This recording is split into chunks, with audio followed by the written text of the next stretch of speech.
ಓಂ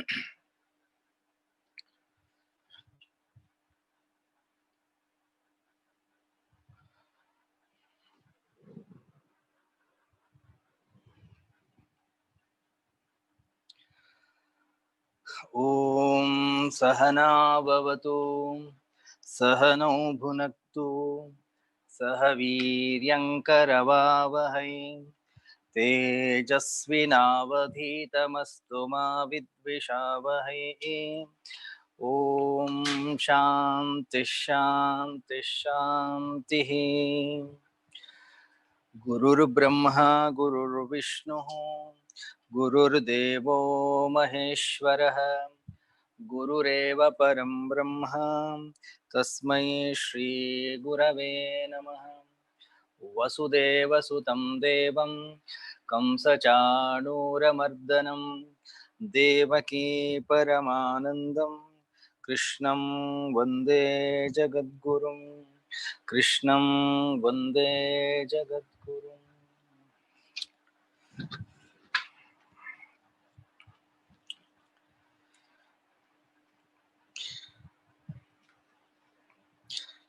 ಶ್ರೀ ವಿಷ್ಣು ವಿಶ್ವಾದಿಮೂಲಮಾಯಾಲೋಲ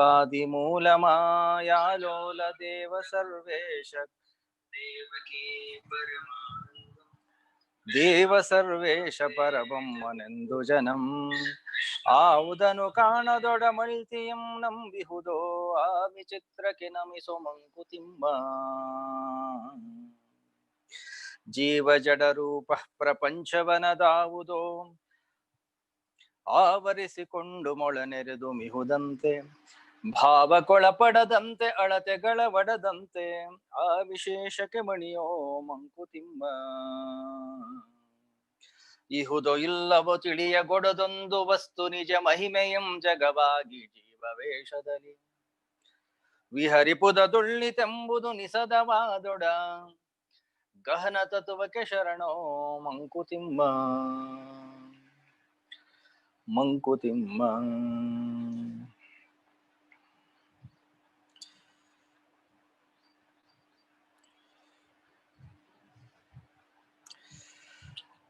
ನಾಲ್ಕುನೂರ 53. ತಾಯೋ ತಂಗಿಯೋ ಎನಿಪ ಶುಚಿಯ ಸೌಮ್ಯದ ಸೊಬಗು ಪ್ರೇಯಸಿಯ ಕರೆ ಒಲಾತುರ ಒಡಿಪ ಬೆಡಗು ಈ ಎರಡು ಸಮದ ರುಚಿ ನಿನ್ನ ನಿಬ್ಬಗೆಗೊಳಿಸಿ ಧ್ಯೇಯ ನಿನಗಾವುದೆಲೋ ಮಂಕುತಿಮ್ಮ. ಮಂಕುತಿಮ್ಮ ತಾಯಿ ಅಥವಾ ತಂಗಿಯನ್ನ ನೋಡ್ತಕ್ಕಂತಹ ದೃಷ್ಟಿಕೋನವೇ ಬೇರೆ. ಅಲ್ಲೊಂದು ಆತುರತೆ ಇಲ್ಲ, ಒಂದು ಕಾತುರತೆ ಅನ್ನುವಂಥದ್ದಿಲ್ಲ. ಅಲ್ಲೊಂದು ಪವಿತ್ರವಾಗಿರ್ತಕ್ಕಂತಹ ನಿರ್ಮಲವಾಗಿರ್ತಕ್ಕಂತಹ ಒಂದು ಸಂಬಂಧವಿದೆ. ಅದೇ ಒಂದು ಪ್ರೇಯಸಿಯ ಜೊತೆಗಿನ ಒಂದು ಸಂಬಂಧವನ್ನ ನಾವು ಹೋಲಿಸಿಕೊಳ್ಳೋದಾದ್ರೆ ಅಲ್ಲೊಂದು ಆತುರತೆ ಇದೆ, ಒಂದು ಕಾತುರತೆ ಇದೆ, ಒಂದು ಉದ್ವೇಗವಿದೆ. ಮನಸ್ಸು ದ್ವಂದ್ವ ಇಬ್ಬಗೆಯಲ್ಲಿ ಸಿಲುಕಾಕೊಂಡಿರುವಾಗ ಈ ಎರಡೂ ಸಂಬಂಧಗಳು, ಎರಡೂ ಸೌಂದರ್ಯಗಳ ಅವಶ್ಯಕತೆ ಅವನಿಗೆ ಇದೆ. ಹಾಗಂತ ಹೇಳಿ ಒಬ್ಬೊಬ್ಬರ ಜೊತೆಗೆ ಹೇಗೆ ವ್ಯವಹಾರವನ್ನು ಮಾಡ್ಬೇಕು ಅನ್ನೋದನ್ನ ನಾವು ಹಾಗೆ ಮಾಡ್ಬೇಕಾಗ್ತದೆ. ಯಾರ ಜೊತೆ ಹೇಗಿರ್ಬೇಕು, ಯಾರ ಜೊತೆ ಯಾವ ರೀತಿಯಲ್ಲಿ ಮಾತನಾಡ್ಬೇಕು, ಯಾವ ರೀತಿಯ ವ್ಯವಹಾರವನ್ನ ನಾವು ಮಾಡ್ಬೇಕು, ಅದನ್ನ ಹಾಗೆ ಮಾಡ್ಬೇಕಾಗುತ್ತೆ. ಮನಸ್ಸಿಗೆ ಬಂದ ಹಾಗೆ ಇಲ್ಲಿಂದ ಅಲ್ಲಿ, ಅಲ್ಲಿಂದ ಇಲ್ಲಿ ಆ ರೀತಿಯ ವ್ಯವಹಾರ ಅನ್ನೋದು ಏನಿದೆ ಸರಿಯಲ್ಲ. ಸುಂದರದ ರಸನೂರು ಸಾರವದರುಳು ಮೂರು ಹೊಂದಿಪ್ಪುವವು ಮೋಹ ಕರುಣೆ ಶಾಂತಿಗಳ ಒಂದರಿಂದೊಂದು ಬೆಳೆಯಾದಂದು ಜೀವನವು ಚಂದಗೊಂಡು ಜುಗವೋ ಮಂಕುತಿಮ್ಮ. ನೂರಾರಿವೆ ಸುಂದರದ ರಸಗಳು. ಆ ಸಾರಗಳಲ್ಲಿ, ಆ ರಸಗಳಲ್ಲಿ ಮೂರು ಸಾರಭೂತವಾಗಿರ್ತಕ್ಕಂಥದ್ದು. ಯಾವುದದೋ ಹೊಂದಿಪ್ಪುವು ಮೋಹ ಕರುಣೆ ಶಾಂತಿಗಳ. ಒಂದಕ್ಕೆ ಹೆಸರು ಮೋಹ, ಇನ್ನೊಂದು ಹೆಸರು ಕರುಣೆ, ಮತ್ತೊಂದು ಹೆಸರು ಶಾಂತಿ. ಈ ಮೂರನ್ನಂತ ಏನಿವೆ ಇವು ಮೂರು ಕೂಡ ಸಾರಗಳು. ನನ್ನಂತೆಯೇ ಇಡೀ ಜಗತ್ತು ಅನ್ನುವಂತಹ ರೀತಿಯ ಭಾವನೆಯನ್ನ ಯಾವಾಗ ನಾವು ಬೆಳೆಸ್ಕೊಳ್ತೀವಿ, ತನ್ನಿಂದ ತಾನೇ ಕರುಣಾರಸ ಅನ್ನೋದು ಉಕ್ಕಿ ಬರುತ್ತದೆ.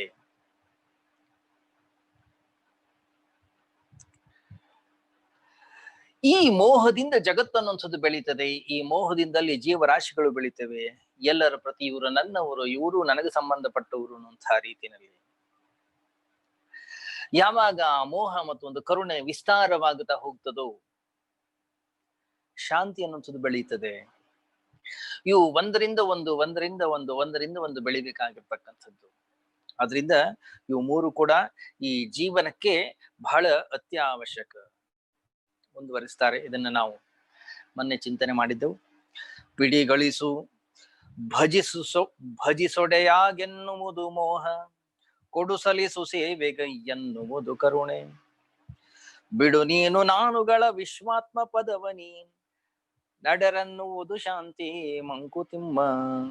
ನೀನ್ ಅಡರು ಎನ್ನುವುದು ಶಾಂತಿ. ಪಿಡಿ ಗಳಿಸು ಭುಜಿಸೊಡೆ, ಭುಜಿಸು ಒಡೆಯನು ಆಗು ಎನ್ನುವುದು ಮೋಹ. ಹಿಡ್ಕೋ, ಗಳಿಸು, ನೀನೇ ಭೋಗಿಸು. ಮೋಹ ಅಂತಂದ್ರೆ ಹಾಗೆ, ಎಲ್ಲವೂ ನನಗೆ ಬೇಕು, ಎಲ್ಲವೂ ನನಗೆ ಸೇರಬೇಕು, ನನ್ನನ್ನು ಬಿಟ್ಟು ಎಲ್ಲೂ ಕೂಡ ಹೋಗಬಾರದು, ಅದೇ ಇಷ್ಟ. ಅದನ್ನು ಬಿಟ್ಟು ಬೇರೆ ಏನು ಕೂಡ ಬೇಕಾಗಿಲ್ಲ. ಸಂಪಾದನೆಯನ್ನ ಮಾಡು. ಏನು ನೋಡ್ತೀಯ ಅದನ್ನು ಸಂಗ್ರಹಿಸು, ಏನು ಕೇಳ್ತೀಯ ಅದನ್ನು ಸಂಗ್ರಹ ಮಾಡಿಟ್ಕೋ. ಏನು ನೋಡ್ತೀಯ, ಏನು 5 ಇಂದ್ರಿಯಗಳಿಗೆ ಗೋಚರವಾಗುತ್ತಾ ಇದೆ ಎಲ್ಲವನ್ನು ತಂದು ಸಂಗ್ರಹ ಮಾಡಿಟ್ಕೋ, ಎಲ್ಲವನ್ನು ಹತ್ತಿರದಲ್ಲಿ ಇಟ್ಕೋ ನೀನು. ಅದಕ್ಕೆ ಹೆಸರು ಮೋಹ. ಒಡೆಯನಾಗು ನೀನು ಅಲ್ಲ. ಅದಕ್ಕೆ ನಾವು ಪ್ರತಿಯೊಬ್ಬರಿಗೂ ಕೂಡ ಒಂದು ಆಸೆ ಏನೋ, ಇಡೀ ಜಗತ್ತು ನನ್ನ ಕೈಯೊಳಗಡೆ ಇರಬೇಕು, ಇಡೀ ಜಗತ್ತು ನನ್ನ ಕಾಲು ಕೆಳಗಡೆ ಇರಬೇಕು, ನಾನು ಹೇಳಿದಾಗ ಎಲ್ಲರೂ ಕೂಡ ಕೇಳಬೇಕು, ನನ್ನ ಇಚ್ಛೆಯಂತೆ ಈ ಜಗತ್ತನ್ನು ಅನ್ಸೋದು ನಡೀಬೇಕು ಅನ್ನೋದೇ ಒಂದು ಆಸೆ, ಒಂದು ಬಯಕೆ, ಒಂದು ಇಚ್ಛೆ ಎಲ್ಲರಿಗೂ ಕೂಡ.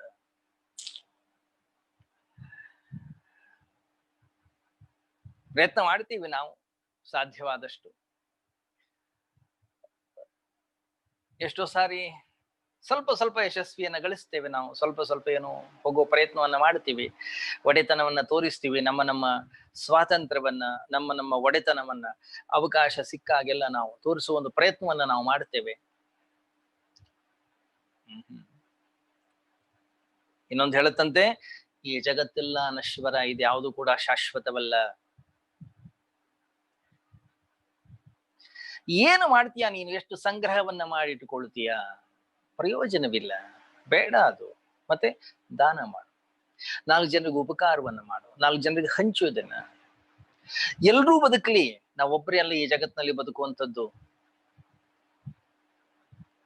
ಎಲ್ಲರೂ ಚೆನ್ನಾಗಿರ್ಬೇಕು, ಎಲ್ಲರೂ ಕೂಡ ವಿಶಾಲವಾಗಿರ್ಬೇಕು, ಸುಖ ಸಂತೋಷದಿಂದ ಇರ್ಬೇಕು, ಎಲ್ಲರೂ ನೆಮ್ಮದಿಯಿಂದ ಇರ್ಬೇಕು, ಎಲ್ಲರೂ ಆನಂದವಾಗಿರ್ಬೇಕು. ಅಂದಾಗ ಅದೊಂದು ಜೀವನ. ಕೇವಲ ನಾನು ಮಾತ್ರ ಭೋಗಿಸ್ತೇನೆ, ನಾನು ಮಾತ್ರ ಅನುಭವಿಸ್ತೇನೆ, ಇಲ್ಲ, ಸರಿ ಹೋಗೋದಿಲ್ಲ. ಅದರಿಂದ ದಾನ ಮಾಡು. ಕರುಣೆ ಹೇಳುತ್ತೆ, ಇನ್ನೊಬ್ಬರಿಗೆ ಸಹಾಯ ಮಾಡು. ಯಾರಿಗೆ ಹಸಿವೆ ಇದೆ ಊಟ ಕೊಡುವವ್ರಿಗೆ, ಯಾರಿಗೆ ಏನಾದ್ರ ಅವಶ್ಯಕತೆ ಇದೆ, ಒಂದು ವೇಳೆ ನನ್ನ ಹತ್ರ ಇದ್ರೆ, ನನ್ನ ಕೈಲಿ ಕೊಡಲಿಕ್ಕೆ ಶಕ್ತಿ ಸಾಮರ್ಥ್ಯ ಅನ್ನೋದಿದ್ರೆ ಕೊಡೋದನ್ನ. ಮತ್ತೊಬ್ಬರ ಸೇವೆಯನ್ನ ಮಾಡು. ನೋಡ್ಬೇಕು ನೀವು, ಎಂತೆಂಥ ಜನರಾಗಿ ಹೋದ್ರಿ ಈ ಜಗತ್ತಿನಲ್ಲಿ. ಮತ್ತೊಬ್ಬರಿಗೆ ಉಪಕಾರವನ್ನ ಮಾಡುವಂಥದ್ದು, ಮತ್ತೊಬ್ಬರಿಗೆ ಒಳಿತನ್ನ ಮಾಡ್ತಕ್ಕಂಥದ್ದು, ಮತ್ತೊಬ್ಬರಿಗೆ ಶ್ರೇಯಸ್ಸನ್ನ ಮಾಡುವಂಥದ್ರಲ್ಲೇ ಜೀವನವನ್ನ ಕಳೆದ್ರು.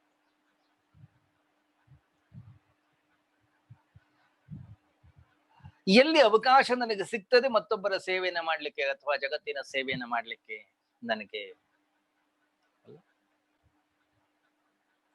ಗಮನಿಸಿ, ಜಗತ್ತಿನ ಮೂಲೆ ಮೂಲೆಗಳಲ್ಲಿ ಈ ರೀತಿಯ ಜನರಾಗಿ ಹೋಗಿದ್ದಾರೆ. ಅವರನ್ನ ನೋಡ್ಲಿಕ್ಕೆ, ಅವರನ್ನ ಅರಿಲಿಕ್ಕೆ, ಅವರನ್ನ ಗಮನಿಸ್ಲಿಕ್ಕೆ, ಅವರನ್ನ ಗುರುತಿಸಲಿಕ್ಕೆ ನಮ್ಮಲ್ಲಿ ಬೇಕು ಒಂದು ದೃಷ್ಟಿ. ಯಾವಾಗ ನಾವು ಸಮುದ್ರದ ಒಳಗಡೆ ಇಳಿತಾ ಹೋಗ್ತೀವಿ, ಆವಾಗ ಗೊತ್ತಾಗ್ತದೆ ನಮಗೆ, ಓ, ಸಮುದ್ರ ಬಹಳ ಆಳವಿದೆ.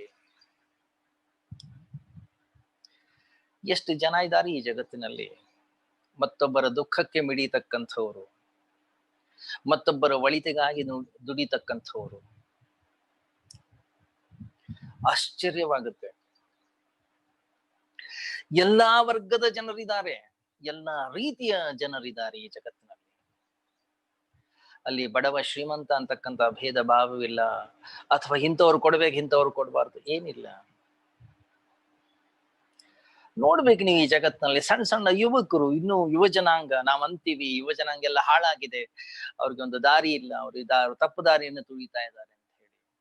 ಅವರು ಮಾಡ್ತಕ್ಕಂತಹ ಕೆಲಸಗಳನ್ನ ನಾವು ನೋಡಿದಾಗ ಆಶ್ಚರ್ಯವಾಗುತ್ತೆ ನಮ್ಗೆ. ಪ್ರತಿ ಶನಿವಾರ ಭಾನುವಾರ ಹೋಗಿ ಮಕ್ಕಳಿಗೆ ಒಂದು ಪಾಠವನ್ನ ಹೇಳ್ಕೊಡುವಂಥದ್ದು, ಮಕ್ಕಳಿಗೆ ಒಂದು ಆಟ ಆಡಿಸುವಂಥದ್ದು. ಇನ್ಯಾರೋ ಕೆಲವರಿಗೆ ನರ್ಸಿಂಗ್ ಏನೋ ಇಂಟ್ರೆಸ್ಟ್ ಇದೆ, ಅಲ್ಲಿ ಹೋಗಿ ಯಾವುದೋ ಆಸ್ಪತ್ರೆಯಲ್ಲಿ ಹೋಗಿ ಕೆಲಸವನ್ನು ಮಾಡುವಂಥದ್ದು. ಅಥವಾ ಇನ್ನೊಂದಿಷ್ಟು ಜನ ಇದ್ದಾರೆ, ಅವರು ವೃದ್ಧಾಶ್ರಮಕ್ಕೆ ಹೋಗಿ ಯಾರು ವೃದ್ಧಾಪ್ಯದಿಂದ ಬಳಲುತ್ತಾ ಇದ್ದಾರೆ, ಏನೋ ನೋವಿನಲ್ಲಿದ್ದಾರೆ, ಅವ್ರು ಹೋಗಿ ಸಹಾಯವನ್ನ ಮಾಡುವಂಥದ್ದು. ಯಾರೋ ಒಂದಿಷ್ಟು ಜನ ಇದ್ದಾರೆ, ಗಿಡಗಳನ್ನ ನೆಡುತ್ತಾರೆ. ಇನ್ನೊಂದಿಷ್ಟು ಜನ ಏನು ಮಾಡ್ಲಿಕ್ಕೆ ಏನು ಬೇಕಾದಷ್ಟು ಕೆಲಸಗಳಿವೆ. ಗಮನಿಸಿ, ಯಾವಾಗ ವ್ಯಕ್ತಿಯ ಅಂತಃಕರಣದಲ್ಲಿ ಕರುಣಾರಸ ಅನ್ನೋಂಥದ್ದು ಉಕ್ಕಿ ಬಂತೋ ಅವನು ಹೊರಡುತ್ತಾನೆ ಒಂದು ಸೇವೆಗೆ. ತನ್ನಲ್ಲಿ ಏನ ಶಕ್ತಿ ಇದೆ, ಯಾವ ರೀತಿಯಲ್ಲಿ ಉಪಯೋಗಿಸಿದ್ರೆ, ಏನು ಮಾಡಿದ್ರೆ 4 ಜನರಿಗೆ ಉಪಕಾರವಾದೀತು, ಏನು ಮಾಡಿದ್ರೆ 4 ಜನರಿಗೆ ಸಹಾಯವಾದೀತು.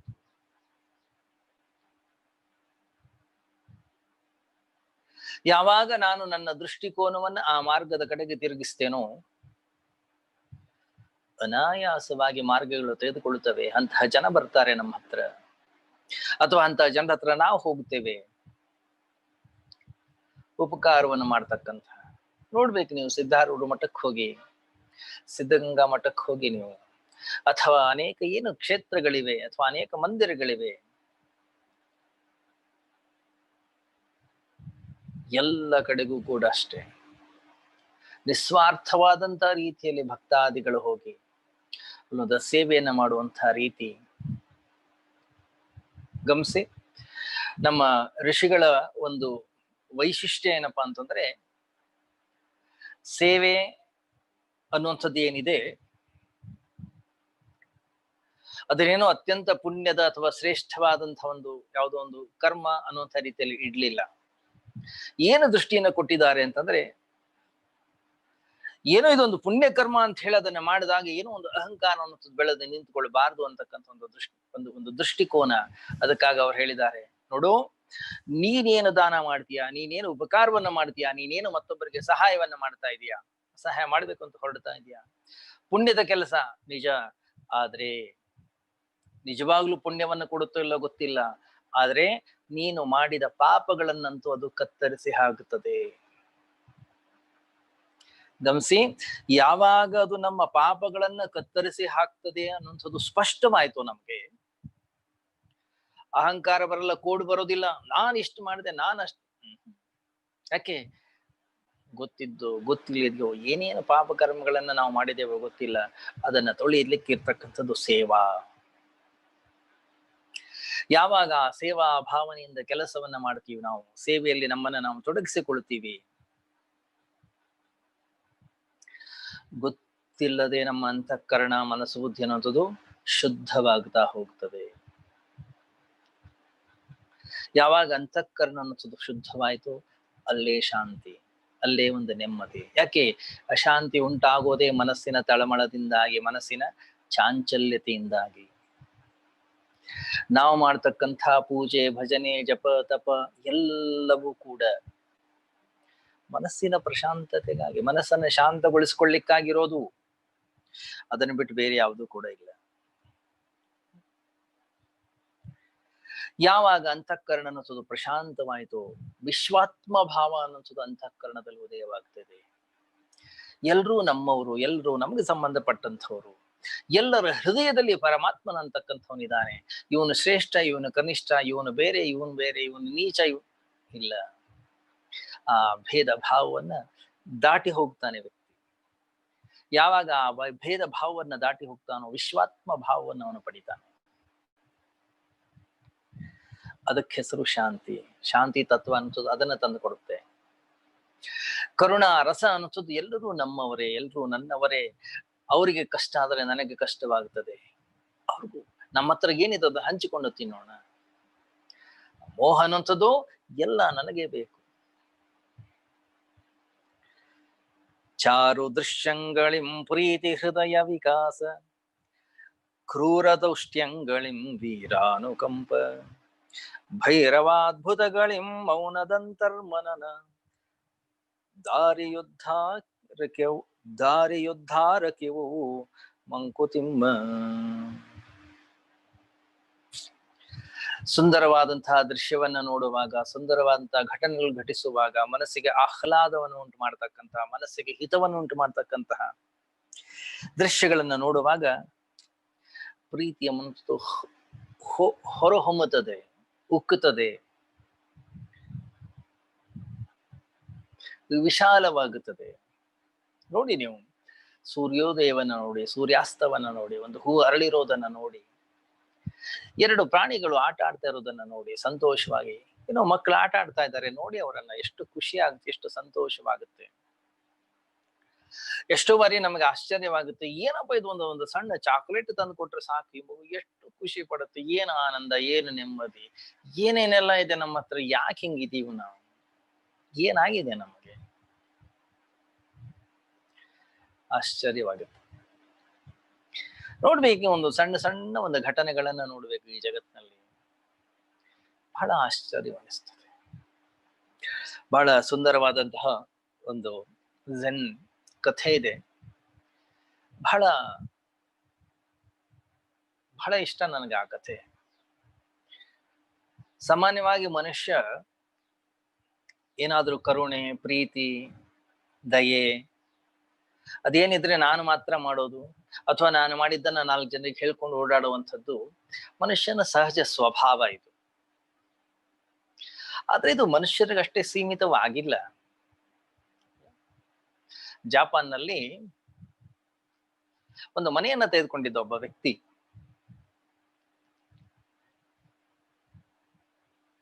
ಹಳೆ ಮನೆ ಇತ್ತದು, ಅವ್ನಿಗೇನ್ ಅನ್ನಿಸ್ತೋ ಗೊತ್ತಿಲ್ಲ, ಈ ಮನೆಯನ್ನು ಬೀಳ್ಸಿ ನಾನು ಹೊಸ ಮನೆಯನ್ನು ಕಟ್ಟಬೇಕು ಅಂತ. ಅಲ್ಲೆಲ್ಲ ಮರದ ಮನೆಗಳು, ಯಾಕಂತಂದ್ರೆ ಬಹಳಷ್ಟು ಭೂಕಂಪಗಳು ಘಟಿಸ್ತಾ ಇರ್ತಾವಲ್ಲಿ, ಅದರಿಂದ ಮರದ ಮನೆಗಳು, ಮರದಿಂದಲೇ ಕಟ್ಟುತ್ತಾರೆ, ಬಹಳ ಹಗುರವಾಗಿರುತ್ತೆ, ಸಾವು ನೋವುಗಳು ಕೂಡ ಜಾಸ್ತಿ ಆಗುದಿಲ್ಲ. ಅದಕ್ಕೋಸ್ಕರ ಇರ್ಲಿ, ಮರಗಳಲ್ಲೇ ಕಟ್ಸಿರ್ತಾರ. ಏನೋ ಒಂದು ಹೊಸ ಮನೆಯನ್ನ ಕಟ್ಟಬೇಕು ಅಂತ ಹೇಳಿ ಅವನು ಒಂದು ಗೋಡೆಯನ್ನ ಬೀಳಿಸ್ತಾನೆ. ಗೋಡೆಯನ್ನ ಬೀಳಿಸಿದ್ರೆ ಒಂದು ಆಶ್ಚರ್ಯ, ಒಂದು ವಿಚಿತ್ರವಾದಂತಹ ಘಟನೆ ಅವನಿಗೆ ಕಾಣಿಸ್ತದೆ. ಅಲ್ಲಿ ನೋಡ್ತಾನೆ, ಒಂದು ಹಲ್ಲಿ ಇದೆ, ಹಲ್ಲಿ ಒಂದೇ ಕಡೆಗಿದೆ. ಏನಾಗಿದೆ ಅಂತ ನೋಡ್ತಾನೆ, ಯಾರೋ ಒಂದು ಗೋಡೆಗೆ ಮೊಳೆ ಹೊಡೆದಿದ್ದಾರೆ. ಬೈ ಮಿಸ್ಟೇಕ್ ಆ ಮೊಳೆ ಆ ಹಲ್ಲಿಯ ಕಾಲಿಗೆ ಹೋಗ್ಬಿಟ್ಟಿದೆ, ಅದಕ್ಕೆ ತಪ್ಪಿಸ್ಕೊಳ್ಳಿಕ್ಕಾಗಿಲ್ಲ, ಅದು ಅಲ್ಲೇ ಇದೆ. ಅರೆ, ಮೊಳೆ ಹೊಡೆದಿದ್ದಾನೆ, ಸರಿ, ನಾನು ಈ ಮನೆಯನ್ನ ತೆಗೆದುಕೊಂಡೇ ಸುಮಾರು ವರ್ಷ ಆಯ್ತು, ನಾನು ಇವಾಗ ನಿರ್ಧಾರ ಮಾಡಿರೋದು ಈ ಮನೆಯನ್ನ ನಾನು ಬೀಳಿಸ್ಬೇಕು ಅಂತ ಹೇಳಿ. ಯಾವಾಗ ಮಳೆಗೆ ಈ ಹಲ್ಲಿ ಸಿಕ್ಕಾಕೊಂಡಿದೆಯೋ ಗೊತ್ತಿಲ್ಲ. ಸರಿ, ನೋಡೋಣ ಅಂತ ಆಚೆ ಈಚೆ ನೋಡ್ತಾನೆ. ಹೇಗೆ ಬದುಕಿದೆ ಇದು, ಹೇಗೆ ಬದುಕಲಿಕ್ಕೆ ಸಾಧ್ಯ? ಯಾಕಂದ್ರೆ ಕಳೆದ 2 ವರ್ಷಗಳಿಂದಂತೂ ನಾನು ಮೊಳೆ ಹೊಡೆದಿಲ್ಲ. ಏನಿರ್ಬೋದು, ಇದಕ್ಕೆ ಹೇಗೆ ಬದುಕಿದೆ, ಆಹಾರ ಏನು, ಇದಕ್ಕೆ ಊಟ ತಿಂಡಿ ಎಲ್ಲ ಯಾರು ಕೊಡ್ತಾ ಇದ್ದಾರೆ? ಆಚೆ ಈಚೆ ನೋಡ್ತಾನೆ, ಇನ್ನೊಂದು ಹಲ್ಲಿ ಆಹಾರವನ್ನ ಬಾಯಲ್ಲಿ ಹಿಡ್ಕೊಂಡು ನಿಂತ್ಕೊಂಡಿದೆ, ಅದನ್ನ ಕೊಡ್ಲಿಕ್ಕೆ. ಗಮನಿಸಿ, ನಾವು ಅಂದ್ಕೊಳ್ತೀವಿ ಕರುಣೆ, ಒಂದು ಪ್ರೀತಿ, ದಯೆ ಏನಿದ್ರು ಈ ಜೀವನ ಮೌಲ್ಯಗಳನ್ನ ಎತ್ತಿ ಹಿಡಿದವರು ನಾವು ಮಾತ್ರ ಅಂತ ಹೇಳಿ. ಹಾಗೇನಿಲ್ಲ. ಈ ಪ್ರಕೃತಿಯಲ್ಲಿ ಪ್ರತಿಯೊಂದು ಜೀವರಾಶಿಗಳಲ್ಲಿಯೂ ಕೂಡ ಅದಿದೆ. ಯಾವಾಗ ನಾವು ಸೂಕ್ಷ್ಮವಾಗಿ ಗಮನಿಸೋಕೆ ಆರಂಭಿಸ್ತೇವೆ, ಆವಾಗ ನಮ್ಗೆ ಗೊತ್ತಾಗ್ತದೆ, ಅರೆ ಹೇಗಿದೆಯಪ್ಪ ಈ ಜಗತ್ತು, ಆಶ್ಚರ್ಯ. ಯಾವಾಗ್ಲೂ ಅಷ್ಟೇ, ಸುಂದರವಾಗಿರುವಂಥದ್ದನ್ನ ನೋಡಿದಾಗ ಅಲ್ಲಿ ಪರಮಾತ್ಮನ ಒಂದು ಅಸ್ತಿತ್ವವನ್ನ ಕಾಣುತ್ತೇವೆ. ಎಲ್ಲಿ ಪರಮಾತ್ಮನ ಅಸ್ತಿತ್ವ ಅನ್ನುವಂಥದ್ದು ಗೋಚರವಾಗ್ತದೋ, ಹೃದಯ ಅನ್ನುವಂಥದ್ದು ವಿಶಾಲವಾಗುತ್ತದೆ. ಯಾವಾಗ ಹೃದಯ ವಿಶಾಲವಾಗ್ತದೋ ಅಲ್ಲೊಂದು ಆನಂದವಿದೆ, ಅಲ್ಲೊಂದು ಸಂತೋಷವಿದೆ, ಅಲ್ಲೊಂದು ನೆಮ್ಮದಿ ಇದೆ. ಕ್ರೂರ ದೌಷ್ಟ್ಯಂಗಳಿಂ ವೀರಾನುಕಂಪ. ಕ್ರೌರ್ಯ, ದುಷ್ಟತನಗಳು, ನಮ್ಮಲ್ಲಿರ್ತಕ್ಕಂಥ ವೀರ ರಸವನ್ನ ಉದ್ರೇಕಿಸ್ತವಂತೆ. ವಿಚಿತ್ರವಾದಂತಹ ಘಟನೆಗಳು ಘಟಿಸುವಾಗ ಒಮ್ಮೊಮ್ಮೆ ಕ್ರೌರ್ಯತನಂಥದ್ದು ತನ್ನಿಂದ ತಾನೇ ಹೊರಗೆ ಬರ್ತದೆ.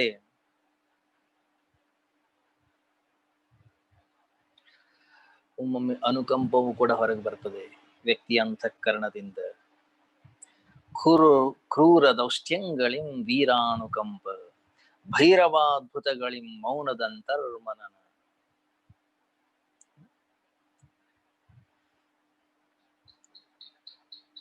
ಕ್ರೌರ್ಯ ಅನ್ನುವಂಥದ್ದು ಜಾಸ್ತಿ ಆದಾಗ, ದುಷ್ಟತನ ಅನ್ನುವಂಥದ್ದನ್ನ ಜಾಸ್ತಿ ಆದಾಗ ಅದನ್ನ ಹತ್ತಿರ್ತಕ್ಕಂಥ ಮನಸ್ಸು ಕೂಡ ಬರ್ತದೆ. ಅಥವಾ ಯಾರು ಕ್ರೌರ್ಯಕ್ಕೆ ಒಳಗಾಗಿದ್ದಾರೆ, ಯಾರು ದುಃಖವನ್ನ ಅನುಭವಿಸ್ತಾ ಇದ್ದಾರೆ, ಅವ್ರ ಮೇಲೆ ಅನುಕಂಪವೂ ಕೂಡ ಉಂಟಾಗ್ತದೆ. ಭೈರವ ಅಂದ್ರೆ ಭೀಕರ. ಅದ್ಭುತವಾಗಿರ್ತಕ್ಕಂತಹ ದೃಶ್ಯಗಳು ನಮ್ಮನ್ನ ಮೂಕ ವಿಸ್ಮಿತರನ್ನಾಗಿ ಮಾಡ್ತವೆ. ನೋಡಿ, ನೀವು ಸಮುದ್ರದಲ್ಲಿ ಹೋಗಿ ಭಯಂಕರವಾದಂತಹ ಅಲೆಗಳು ಬರುವಾಗ, ವಿಚಿತ್ರವಾದಂತಹ ಗುಡುಗು ಸಿಡಿಲುಗಳು ಅಪ್ಪಳಿಸುವಾಗ, ಕೆಲವೆಲ್ಲ ವಿಚಿತ್ರವಾದಂತಹ ಘಟನೆಗಳು ಘಟಿಸ್ತವೆ ಈ ಪ್ರಕೃತಿನಲ್ಲಿ. ವ್ಯಕ್ತಿ ಮೂಕ ವಿಸ್ಮಿತನಾಗ್ಬಿಡ್ತಾನೆ. ಏನು ಮಾಡ್ಬೇಕು ಅಂತ ಗೊತ್ತಾಗುತ್ತಿಲ್ಲ. ಅವನ ಯಾವ ಇಂದ್ರಿಯಗಳು ಏನೂ ಕೆಲಸವೇ ಮಾಡುವುದಿಲ್ಲ.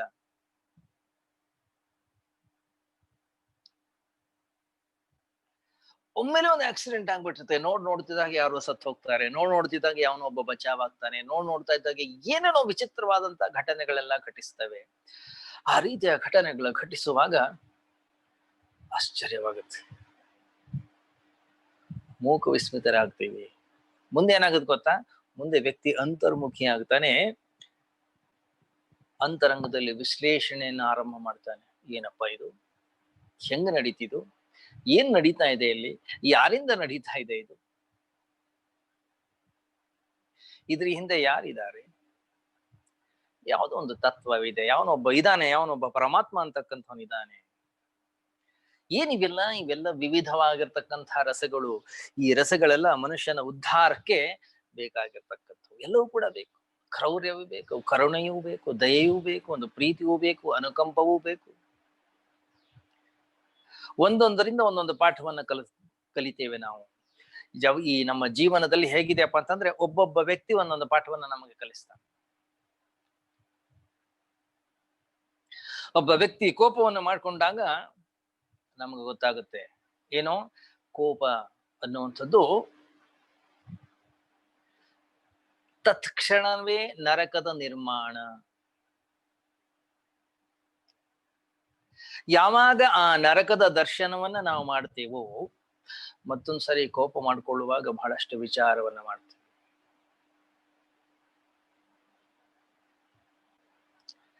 ದುಃಖ ದೋಷಾನುದರ್ಶನಂ, ಪರಮಾತ್ಮ ಭಗವದ್ಗೀತೆಯಲ್ಲಿ ಹೇಳ್ತಾನೆ. ದುಃಖ ದೋಷದ ಅನುಸಂಧಾನವನ್ನು ಮಾಡಬೇಕು. ಯಾವಾಗ ಅದರ ಅನುಸಂಧಾನವನ್ನ ನಾವು ಮಾಡ್ತೀವಿ, ಆವಾಗ ಮಾತ್ರ ನಮಗೆ ಅದರ ಪ್ರತಿ ಜಾಗರೂಕರಾಗ್ತೀವಿ. ಅದು ಕಾಮವೋ, ಅದು ಕ್ರೋಧವೋ, ಅದು ಲೋಭವೋ, ಮೋಹವೋ ಯಾವುದೇ ಇರಲಿ,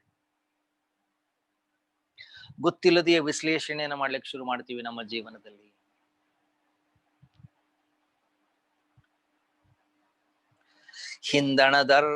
ಹಿಂದಣದರ್ ಉಳಿವಿರದು, ಮುಂದಣದರ್ ಉಸಿರಿರದು, ಬಂದರೆ ಕ್ಷಣ ತುಂಬಿ ತೋರುವುದನಂತ.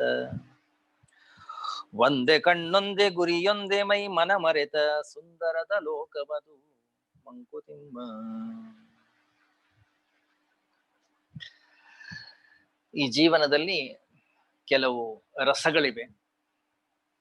ಆ ರಸಗಳನ್ನ ನಾವು ಆಸ್ವಾದಿಸುವಾಗ ಏನದು, ಇದೆಲ್ಲ ಒಂದೇ ಕ್ಷಣಾರ್ಧದಲ್ಲಿ ಆಗುವಂಥದ್ದು. ಅದೆಲ್ಲವೂ ಕೂಡ ಹಿಂದಣದರ್ ಉಳಿವಿರದು, ಮುಂದಣದರ್ ಉಸಿರಿರದು, ಒಂದು ಅರೆಕ್ಷಣ ತುಂಬಿ ತೋರುವುದನಂತ. ಆ ರಸವನ್ನ ಆಸ್ವಾದಿಸುವಾಗ ಹಿಂದೆ ಏನಾಗಿತ್ತು ಅದರ ಅರಿವಿರುವುದಿಲ್ಲ. ಮುಂದೇನಾಗಬಹುದು ಅದ್ರ ಬಗ್ಗೆನೂ ನಾವು ಜಾಸ್ತಿ ತಲೆಯನ್ನ ಕೆಡಿಸ್ಕೊಳ್ಳಿಕ್ ಹೋಗುದಿಲ್ಲ. ಒಂದರ್ಧ ಗಳಿಗೆ ಒಂದೇ ಕಣ್ಣೊಂದ ಗುರಿಯೊಂದೇ ಮೈ ಮನ ಮರೆತ ಸುಂದರದ ಲೋಕವದು. ಒಂದರೆ ಕ್ಷಣ ತುಂಬಿ ಒಂದು ಅರ್ಧ ಕ್ಷಣದಲ್ಲಿ ಅದನ್ನ ಅನುಭವಿಸ್ತೇವೆ ನಾವು. ಆ ಅರ್ಧ ಕ್ಷಣದಲ್ಲಿ ಘಟನೆಗಳು ಘಟಿಸ್ತವೆ. ಆ ಒಂದು ಕ್ಷಣದಲ್ಲಿ ಏನು ಮುಳುಗೋಗ್ಬಿಡ್ತೀವಿ ಆ ಒಂದು ಘಟನೆಯಲ್ಲಿ, ಆ ವಿಷಯದಲ್ಲಿ, ಆ ಆಸ್ವಾದನೆಯಲ್ಲಿ, ಆ ಒಂದು ಸೌಂದರ್ಯದ ಸ್ವಾದದಲ್ಲಿ. ಆ ಒಂದು ಕ್ಷಣ ಅನ್ನೋದು ಹೇಗಿದೆಯಪ್ಪ ಅಂತಂದ್ರೆ ಅನಂತವಾಗಿದೆಯೋ ಏನು, ಹಾಗೆ ಈ ಲೋಕ ಸುಂದರವಾಗಿ ಕಾಣುವುದು. ಈ ಜಗತ್ತನ್ನ ನಾವು ಭೋಗಿಸುವಾಗ ಹಿಂದೇನಾಗಿತ್ತು ವಿಚಾರ ಮಾಡ್ಲಿಕ್ಕೆ ಹೋಗುದಿಲ್ಲ, ಮುಂದೇನಾಗ್ಬೋದು ಇಲ್ಲ ತಲೆ ಕೆಡಿಸ್ಕೊಳ್ಲಿಕ್ಕೆ ಹೋಗಲ್ಲ. ಆ ಕ್ಷಣದಲ್ಲಿ ಅದನ್ನ ಅನುಭವಿಸ್ಬಿಡ್ತೀವಿ. ಆ ಕ್ಷಣದಲ್ಲಿ ಆ ಸುಖ ನಮಗೆ ಪ್ರಾಪ್ತಿಯಾಗುತ್ತದೆ. ಆ ಕ್ಷಣದಲ್ಲಿ ಆ ಸುಖ ನಮಗೆ ಪ್ರಾಪ್ತಿ ಆಗೋದ್ರಿಂದ ಇದು ಅನಂತವೇನು, ಇದು ಶಾಶ್ವತವಾಗಿರ್ತಕ್ಕಂಥದ್ದೇನು, ಇದು ಯಾವತ್ತೂ ಕೂಡ ಇರ್ತಕ್ಕಂಥದ್ದು, ನಾಶವೇ ಇಲ್ಲವೇನೋ ಇದಕ್ಕೆ ಅಂತಕ್ಕಂಥ ಭಾವವನ್ನು ಉಂಟು ಮಾಡ್ತದೆ. ಅದಕ್ಕಾಗಿ ವಿಷಯಗಳನ್ನ ಮತ್ತೆ ಮತ್ತೆ ಮತ್ತೆ ಮತ್ತೆ ಮತ್ತೆ ಮತ್ತೆ ಮತ್ತೆ ಮತ್ತೆ ಭೋಗಿಸ್ತೇವೆ ನಾವು. ಆದ್ರೆ ವಿಚಿತ್ರ ಏನಂತಂದ್ರೆ ಪ್ರಥಮ ಕ್ಷಣದಲ್ಲಿ ಯಾವ ಸುಖನವನ್ನ ಅನುಭವಿಸಿದ್ದೇವೋ ನಾವು, ಅದು ಎಷ್ಟು ಪ್ರಮಾಣದಲ್ಲಿ ನಮಗೆ ಸಿಕ್ಕಿತ್ತೋ ಅಷ್ಟೇ ಪ್ರಮಾಣದಲ್ಲಿ ಎರಡನೇ ಬಾರಿ ಭೋಗಿಸುವಾಗ ಸಿಗೋಲ್ಲ, ಮೂರನೇ ಬಾರಿ ಭೋಗಿಸುವಾಗ ನಮಗೆ ಪ್ರಾಪ್ತಿ ಆಗೋದಿಲ್ಲ.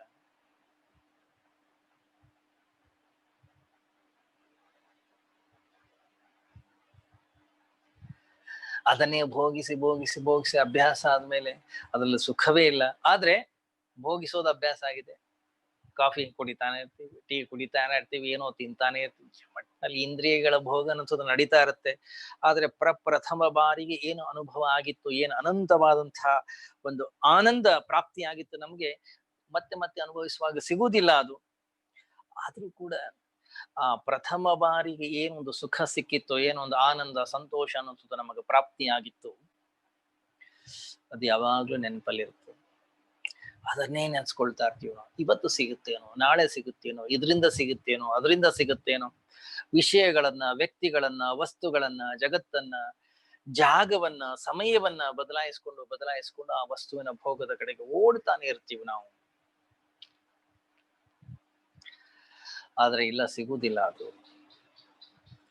ಅದೊಂದು ಅಂತಃಕರಣದಲ್ಲಿ ಒಂದು ಛಾಪನ್ನು ಮೂಡಿಸಿರ್ತದೆ. ಏನು ಇಷ್ಟು ಸುಖ ಇದೆ ಇದರಲ್ಲಿ. ಅದಕ್ಕಾಗಿ ತಾನೇ ವಿಷಯಗಳ ಹಿಂದೆ ನಾವು ಓಡೋದು.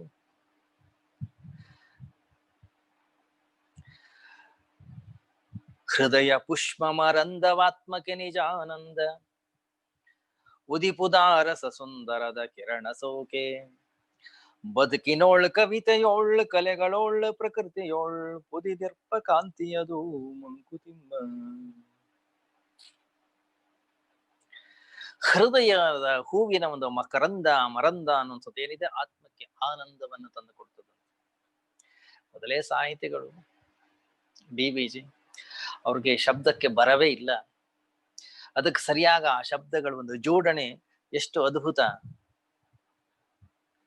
ಹೃದಯ ಪುಷ್ಪ ಮರಂದವಾತ್ಮಕೆ ನಿಜಾನಂದ. ಹೃದಯದ ಪುಷ್ಪದ ಮರಂದ ಅಂದ್ರೆ ಮಕರಂದ ಆತ್ಮಕ್ಕೆ ಆನಂದವನ್ನು ತಂದು ಕೊಡುತ್ತದೆ. ಆ ಸೌಂದರ್ಯದ ಕಿರಣಗಳು ಹೃದಯವನ್ನ ಸೋಕಿದಾಗ ಅಲ್ಲೊಂದು ರಸ ಉತ್ಪತ್ತಿ ಆಗುತ್ತಂತೆ. ಉದಿಪುದ ರಸ ಸುಂದರದ ಕಿರಣ ಸೋಕೆ. ಏನೋ ನೋಡುವಾಗ, ಏನೋ ಕೇಳುವಾಗ ನೋಡ್ಬೇಕು ನೀವು. ಕೆಲವರು ಸಂಗೀತ ಕೇಳ್ತಾರೆ, ಅದು ಹಿಂದೂಸ್ತಾನಿಯೋ, ಅದು ಕರ್ನಾಟಕವೋ, ಯಾವುದೋ ಮೈ ಮರೆತು ಬಿಡ್ತಾನ. ಏನು ಖುಷಿ, ಏನು ಸಂತೋಷ, ಏನು ಆನಂದ. 108 ಸಮಸ್ಯೆ ಇರ್ಲಿ, ಎಲ್ಲವನ್ನೂ ಬದಿಗೊತ್ತುತ್ತಾನೆ, ಯಾವುದೂ ನೆನಪಿಗೆ ಬರೋದಿಲ್ಲ. ಹೃದಯದ ಪುಷ್ಪ ಮರಂದವಾತ್ಮಕೆ ನಿಜಾನಂದ, ಉದಿಪುದ ರಸ ಸುಂದರದ ಕಿರಣ ಸೋಕೆ. ಕೆಲವ್ರಿಗೆ ಸಂಗೀತದಿಂದ ಸಿಗಬಹುದು, ಕೆಲವರಿಗೆ ಕಲೆಯಿಂದ ಸಿಗಬಹುದು, ಕೆಲವರಿಗೆ ಸತ್ಸಂಗದಿಂದ ಸಿಗಬಹುದು, ಕೆಲವರಿಗೆ ಜಪ ಮಾಡೋದ್ರಿಂದ ಸಿಗ್ಬೋದು, ಕೆಲವರಿಗೆ ಧ್ಯಾನ ಮಾಡೋದ್ರಿಂದ ಸಿಗ್ಬೋದು. ಒಬ್ಬೊಬ್ಬರಿಗೆ ಒಂದೊಂದು. ಬದುಕಿನೋಳ್ ಕವಿತೆಯೋಳ್ ಕಲೆಗಳೋಳ್ ಪ್ರಕೃತಿಯೋಳ್ ಪುದಿದಿರ್ಪ ಕಾಂತಿಯದು. ಬದುಕಿನಲ್ಲಿ, ಕವಿತೆಯಲ್ಲಿ, ಕಲೆಗಳಲ್ಲಿ, ಪ್ರಕೃತಿಯಲ್ಲಿ ತುಂಬಿರುವ ಕಾಂತಿ. ನೋಡ್ಬೇಕು ನೀವು, ಏನು ಅದ್ಭುತ ಕವನಗಳನ್ನ ಬರೀತಾರೆ, ಎಷ್ಟು ಸುಂದರವಾಗಿರ್ತಕ್ಕಂಥ ಕೃತಿಗಳನ್ನು ರಚಿಸ್ತಾರೆ. ನಿಜವಾಗ್ಲೂ ವಿಚಾರ ಮಾಡಿ, ಏನು ಶಬ್ದಗಳಿವೆ ಅಲ್ಲ, ಶಬ್ದಗಳು ಟೊಳ್ಳು ಶಬ್ದಗಳು, ಆಕ್ಚುಲಿ ಅದ್ರಲ್ಲಿ ಏನಿಲ್ಲ. ಆದ್ರೆ ಆ ಶಬ್ದಗಳಲ್ಲಿ ಎಂಥ ರಸವನ್ನ ತುಂಬುತ್ತಾರೆ. ಆ ಶಬ್ದಗಳ ಪ್ರಯೋಗ ವ್ಯಕ್ತಿಯ ಅಂತಃಕರಣದಲ್ಲಿ ಕರುಣೆಯ ರಸವನ್ನು ಉತ್ಪತ್ತಿ ಮಾಡುತ್ತದೆ. ಅದೇ ಶಬ್ದಗಳನ್ನ ಬೇರೆ ರೀತಿಯಲ್ಲಿ ಉಪಯೋಗಿಸಿದಾಗ ಅವನೇ ವ್ಯಕ್ತಿ ಕ್ರೂರಿ ಆಗ್ತಾನೆ, ದುಷ್ಟನಾಗ್ತಾನೆ, ಹಿಂಸೆ ಅನ್ನುವುದು ಅವನಿಂದ ಹೊರಗೆ ಬರುತ್ತದೆ. ಅದೇ ವ್ಯಕ್ತಿಗೆ ಅದೇ ಶಬ್ದಗಳನ್ನ ಬೇರೆ ರೀತಿಯಲ್ಲಿ ಪ್ರಯೋಗ ಮಾಡಿದಾಗ ಅವನೇ ಒಂದು ಪ್ರೇಮಮಯಿ ಆಗ್ತಾನೆ. ಹೇಗೆ ಆ ಪ್ರಕೃತಿಯ ಒಂದು ಕಿರಣಗಳು ಬಂದು ನಮಗೆ ತಟ್ಟುತ್ತವೆ ನಮಗೆ ಗೊತ್ತಿಲ್ಲ, ಯಾವ್ಯಾವ ರೀತಿಯಲ್ಲಿ ನಮ್ಮನ್ನ ಬಂಧಿಸ್ತವೆ ನಮ್ಗೆ ಗೊತ್ತಿಲ್ಲ. ಕವಿತೆಯೋಳ್, ಜೀವನದೋಳ್ ಅಲ್ಲ, ಬದುಕಿನೋಳ್ ಕವಿತೆಯೋಳ್, ಕಲೆಗಳೋಳ್, ಪ್ರಕೃತಿಯೋಳ್. ಪ್ರಕೃತಿನಲ್ಲಿ ನೋಡ್ಬೇಕು ನೀವು. ನಾವೊಂದ್ಸರಿ ಹೊಸೂರ್ಗೆ ಹೋಗಿದ್ವಿ. ಹೊಸೂರ್ ಹತ್ರ ನಮ್ಮ ಮಿತ್ರರೊಬ್ಬರಿದ್ರು, ಸ್ವಾಮೀಜಿ, ಅವ್ರನ್ನ ಭೇಟಿ ಆಗ್ಲಿಕ್ಕೆ. ಅಲ್ಲಿ ಹೋದಾಗ ಹೀಗೆ ನಮ್ಮ ಮಿತ್ರರೆಲ್ಲರೂ ಒಟ್ಟಿಗೆ ಸೇರ್ಕೊಂಡು ಒಂದು 4-5 ಜನ ಕಾರಲ್ಲಿ ಹೋದೆವು.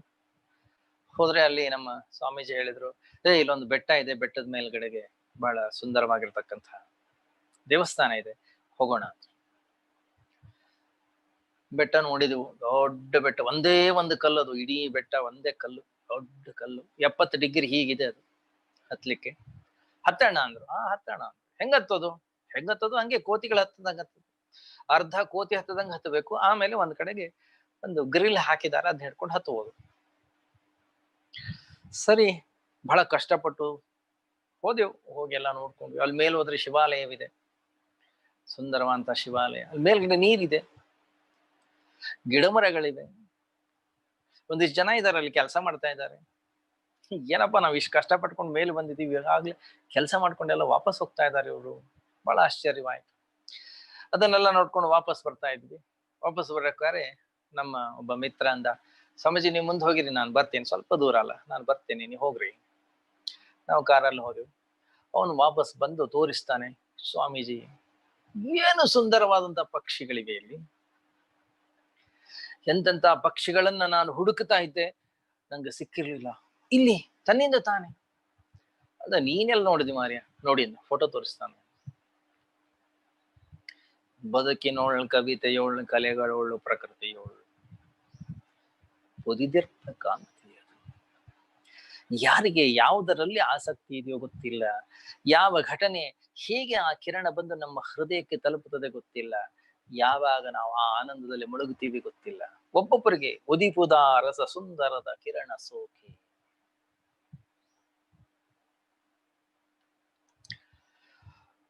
ನೋಡ್ಬೇಕು, ಕೆಲವರು ಗ್ರಂಥಗಳನ್ನು ಓದ್ತಾರೆ, ಪುಸ್ತಕಗಳನ್ನ ಓದ್ತಾ ಓದ್ತಾ ಓದ್ತಾ ಓದ್ತಾ ಮೈ ಮರೆತು ಬಿಡ್ತಾನ. ಒಬ್ಬೊಬ್ಬರಲ್ಲೂ ಒಂದೊಂದು ಇರುತ್ತೆ. ಅದನ್ನ ನೋಡುವಾಗ, ಅದನ್ನ ಕೇಳುವಾಗ ಆ ವ್ಯಕ್ತಿಗೆ ಆ ಒಂದು ಆತ್ಮ ಆನಂದ ಅನ್ನೋದು ಹೊರಗೆ ಬಂದು ಬಿಡುತ್ತೆ, ತನ್ನನ್ನು ತಾನು ಮರೆತು ಬಿಡ್ತಾನೋ. ಹೇಗೆ ನಾವು ಭಕ್ತ ಕುಂಬಾರನ ಕಥೆಯಲ್ಲಿ ಕೇಳುತ್ತೀವಿ,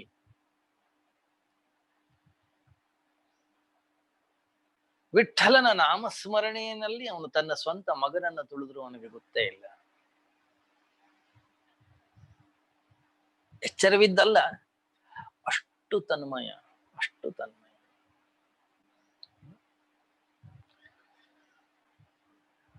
ಗುರು ನಾನಕ್ ಜೀವನದಲ್ಲಿ ಬಹಳ ಒಂದು ಸುಂದರವಾದಂತಹ ಒಂದು ಘಟನೆ ಘಟಿಸ್ತದೆ.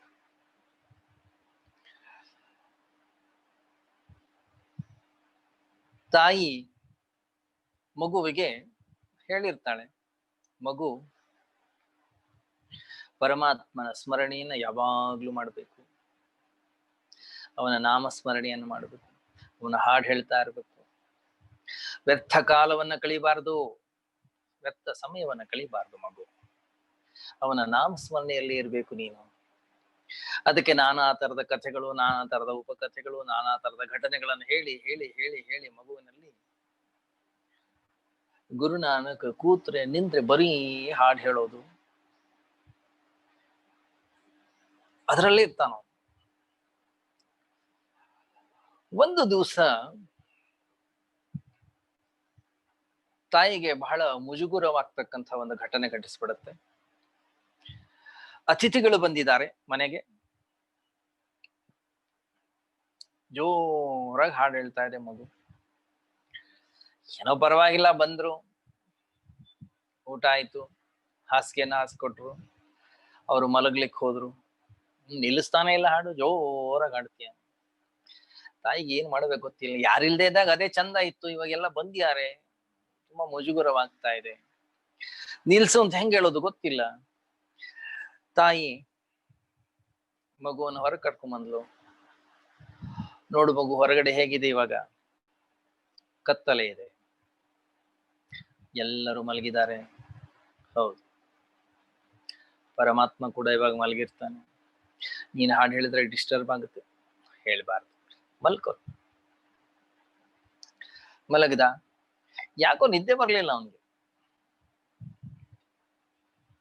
ಸ್ವಲ್ಪ ಹೊತ್ತಿಗೆ ಕೋಗಿಲೆ ಕೂಗಿ ಬಿಡ್ತು ಹೊರಗಡೆಯಿಂದ. ತಾಯಿಗೆ ಪಾಪ ಬೆಳಗ್ಗೆಯಿಂದ ಕೆಲಸ ಮಾಡಿ ಮಾಡಿ ಮಾಡಿ ಸಾಕಾಗಿತ್ತು. ಚಾಪೆ ಮೇಲೆ ಬಿದ್ದು ಕೂಡಲೇ ನಿದ್ದೆ ಬಂತವಳು. ಇವನು ಬಿಡ್ಬೇಕಲ್ಲ, ಇವನು ಎಬ್ಬಿಸ್ತ, ಅಮ್ಮ ಹೇಳು ಹೇಳು. ಕೇಳಿದ್ಲಿ, ಏನು? ನೋಡಲ್ಲಿ ಕೋಗಿಲೆ ಹಾಡುತ್ತಾ ಇದೆ. ತಾಯಿಗೆ ಏನ್ ಮಾಡ್ಬೇಕು ಗೊತ್ತಿಲ್ಲ. ಯಾಕೆಂದ್ರೆ ಮಗು ಒಂದು ಕಾಲದಲ್ಲಿ ಏನು ಮಾಡಿದ್ರು ಪರಮಾತ್ಮನ ಸ್ಮರಣೆಯನ್ನ ಮಾಡ್ತಾ ಇರ್ಲಿಲ್ಲ.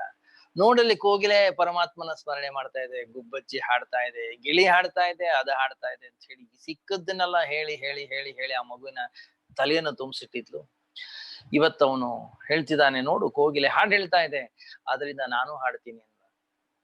ತಾಯಿ ಅಂದ್ಲು, ಹೇಳು ಮಗು. ಯಾಕೆ ಹೇಳಿ?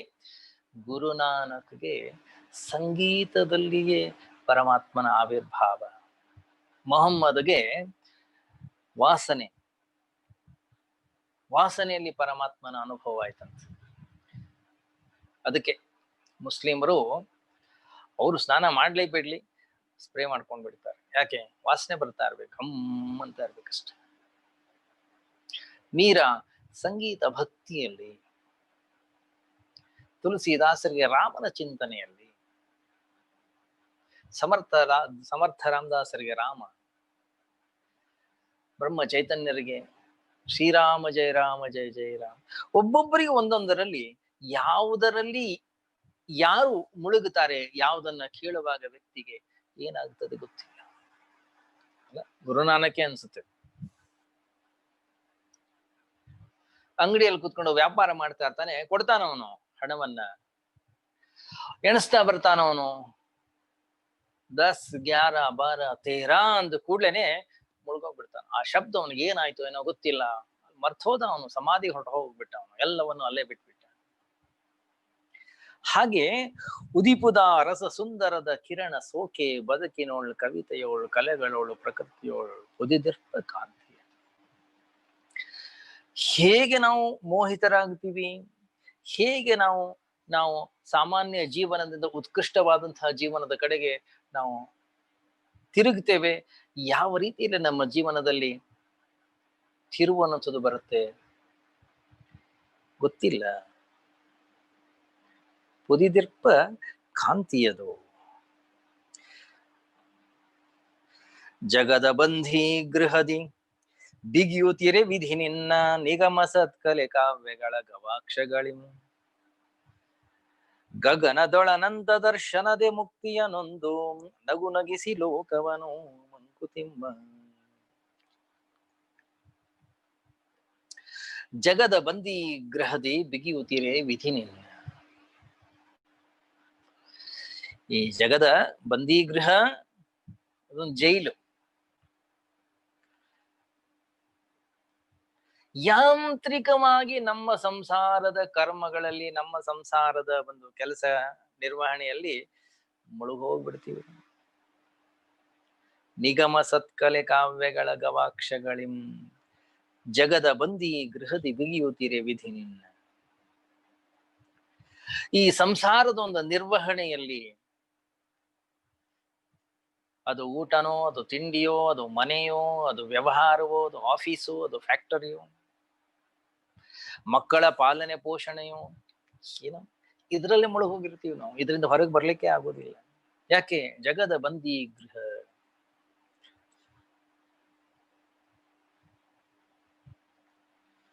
ಇದರಲ್ಲಿ ಒಂದು ಗವಾಕ್ಷಿಯನ್ನು ಇಟ್ಟಿದಾನಂತೆ, ಒಂದೇ ಒಂದು ಸಣ್ಣ ಕಿಡಿಕಿಯನ್ನು ಇಟ್ಟಿದಾನಂತೆ.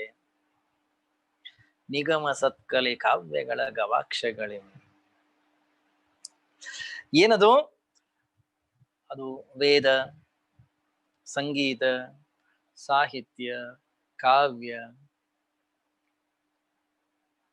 ಅದನ್ನು ಕೇಳುವಾಗ, ಅದನ್ನು ಓದುವಾಗ, ಅಥವಾ ಅದನ್ನ ನೃತ್ಯವನ್ನ ನೋಡುವಾಗ, ಅದನ್ನು ಅನುಭವಿಸುವಾಗ ಗೊತ್ತಿಲ್ಲ, ಮನಸ್ಸು ವಿಶಾಲವಾಗುತ್ತದೆ.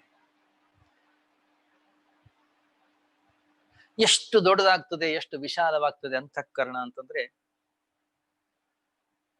ಗಮನಿಸಿ. ಎಷ್ಟು ವಿಶಾಲವಾಗ್ತಾ ನಾವು ಹೋಗ್ತೀವಿ, ಅಷ್ಟು ಪರಮಾತ್ಮನಿಗೆ ಹತ್ತಿರವಾಗ್ತಾ ಹೋಗ್ತೀವಿ ನಾವು. ಎಷ್ಟು ಕುಬ್ಜರಾಗ್ತಾ ಹೋಗ್ತೀವಿ, ಎಷ್ಟು ಸ್ವಾರ್ಥಿಗಳಾಗ್ತಾ ಹೋಗ್ತೀವಿ, ಅಷ್ಟು ಪರಮಾತ್ಮನಿಂದ ದೂರವಾಗ್ತಾ ಹೋಗ್ತೀವಿ ನಾವು. ಯಾವಾಗ ವೈಶಾಲ್ಯತೆ ಬರುತ್ತೋ, ವೇದವನ್ನ, ಸಂಗೀತವನ್ನ, ಸಾಹಿತ್ಯವನ್ನ, ಕಾವ್ಯವನ್ನ ಓದುವಾಗ, ಕೇಳುವಾಗ, ಅನುಭವಿಸುವಾಗ ಗಗನದೊಳನಂತ ದರ್ಶನದೆ ಮುಕ್ತಿಯ ನೊಂದು ನಗು ನಗಿಸಿ ಲೋಕವ. ಆವಾಗ ಈ ಜಗತ್ತಿನಲ್ಲೇ ಪರಮಾತ್ಮ ತತ್ವವನ್ನ ಕಾಣ್ತಾನಂತೆ, ಅನಂತತೆಯನ್ನ ಕಂಡುಕೊಳ್ತಾನಂತವನು.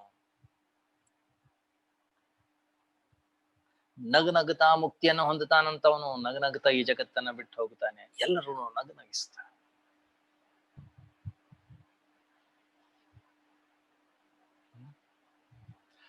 ಪೂಜ್ಯ ಗುರುದೇವ್ ಅವ್ರಿಗೆ ಹಾರ್ಟ್ ಸರ್ಜರಿ ಆಯ್ತು. ಸರ್ಜರಿ ಆದಾಗ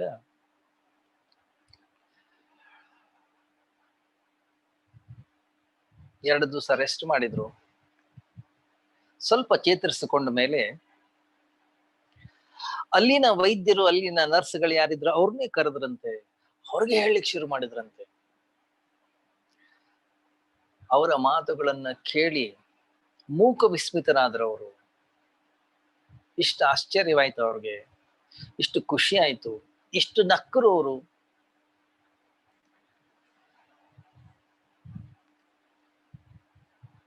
ಅವ್ರ ಜೊತೆ ಇದ್ದಂಥವ್ರು ಹೇಳ್ತಾರೆ, ಏನು ಮನುಷ್ಯಪ್ಪ, ಎಂಥ ವ್ಯಕ್ತಿ, ಇಷ್ಟು ನೋವು, ಇಷ್ಟು ತಾಪತ್ರೆ, ಇಷ್ಟೆಲ್ಲ ಇದ್ರು ಇನ್ನೊಬ್ಬರನ್ನ ನಗಿಸೋದ್ರಲ್ಲೇ ಅವರ ಜೀವನ ಆಗಿ ಹೋಯ್ತು. ಮತ್ತೊಬ್ಬರಿಗೆ ಖುಷಿ ಕೊಡ್ಬೇಕು, ಮತ್ತೊಬ್ಬರನ್ನ ಆನಂದದಲ್ಲಿಡುವಂಥದ್ದೇ ಅವರು ಆ ನಿಟ್ಟಿನಲ್ಲಿ ತಮ್ಮ ಜೀವನವನ್ನು ಸವಿಸಿದರು. ಆಶ್ಚರ್ಯ, ನಿಜವಾಗ್ಲೂ ಒಂದು ಅದ್ಭುತ. ಅನೇಕ ಜನರಿದ್ದಾರೆ, ಅನೇಕ ಸಂತ ಮಹಾಂತರಿದ್ದಾರೆ, ಅವರ ಜೀವನವೇ ಆಗಿತ್ತು. ನಗು ನಗಿಸಿ ಲೋಕವನು ಮುಕ್ತಿಯನೊಂದು. ಅವನು ನಗುತ್ತಾ ಜಗತ್ತನ್ನು ನಗಿಸ್ತಾ, ಅವನು ಸಂತೋಷವಾಗಿರ್ತಾ, ಹತ್ರ ಬಂದವರನ್ನು ಕೂಡ ಒಂದು ಖುಷಿಗೊಳಿಸ್ತಾ. ಬಹಳ ಜನ ಇದ್ದಾರೆ ಜಗತ್ತಿನಲ್ಲಿ. ಅದಕ್ಕೆ ಹೇಳಿದ್ದು, ಸಾಧುವಾಗಿರ್ಬೇಕು, ಅವನು ಸನ್ಯಾಸಿ ಆಗಿರ್ಬೇಕು, ಅವನು ಹೀಗೆ ಇರಬೇಕು, ಆ ಯಾವ ನಿಯಮಗಳು ಕೂಡ ಇಲ್ಲ. ಮನೆ ಮನೆಗಳಲ್ಲಿ ಸಂತರಾಗಿ ಹೋಗಿದ್ದಾರೆ ಈ ಜಗತ್ತಿನಲ್ಲಿ. ಮನೆ ಮನೆಗಳಲ್ಲಿ ಯಾವ ವ್ಯಕ್ತಿ ತನ್ನ ಇಂದ್ರಿಯ ಮನಸ್ಸು ಬುದ್ಧಿಗಳನ್ನ ದಾಟಿ ಹೋದ, ಮುಗೀತಲ್ಲೇ ಪರಮಾತ್ಮನ ಸಾನ್ನಿಧ್ಯ. ಅವನು ಬಿಟ್ಟು ಬೇರೆ ಯಾರು ಇಲ್ವೇ ಇಲ್ಲ.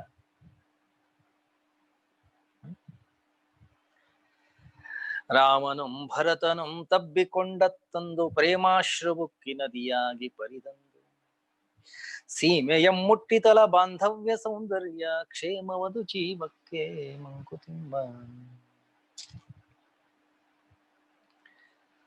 ಒಂದು ಬಾಂಧವ್ಯ ಅನ್ನೋದು ಹೇಗಿರುತ್ತೆ, ಒಂದು ಬಾಂಧವ್ಯಕ್ಕೆ ಒಂದು ಹೊಸತನ ಅನ್ನೋದು ಯಾವಾಗ ಬರುತ್ತೆ, ಒಂದು ವಿಶೇಷವಾಗಿರ್ತಕ್ಕಂತಹ ದೃಷ್ಟಿಕೋನ ಯಾವಾಗ ಬರುತ್ತೆ ನೋಡಿ ಅವ್ರು ಕೊಡ್ತಕ್ಕಂಥ ದೃಷ್ಟಾಂತ. ಕೈಗೆ ಬಂದಂತ ರಾಜ್ಯ ಬೇಡ ಅಂದ ಭರತ. ನಂದಲ್ಲ ಇದು, ಇದು ರಾಮನಿಗೆ ಸೇರ್ಬೇಕಾಗಿರ್ತಕ್ಕಂಥದ್ದು, ಅವಂದಿದು, ನನಗೂ ಇದಕ್ಕೂ ಸಂಬಂಧವೇ ಇಲ್ಲ. ತಾಯಿ ಏನೋ ಹೇಳ್ಬೋದು, ತಂದೆ ಇನ್ನೇನೋ ಹೇಳ್ಬೋದು, ಇಲ್ಲ ನನಗ್ ಬೇಡ, ಅದು ರಾಮನಿಗೆ ಸೇರಿರುವಂಥದ್ದು, ಅದನ್ನ ನಾನು ಅವನಿಗೆ ಸಮರ್ಪಿಸುದು. ಹುಡ್ಕೊಂಡು ಬಂದ ರಾಮನನ್ನ ಭರತ. ಚಿತ್ರಕೂಟದಲ್ಲಿ ಯಾವಾಗ ಅವನನ್ನ ಕಾಣ್ತಾನೆ,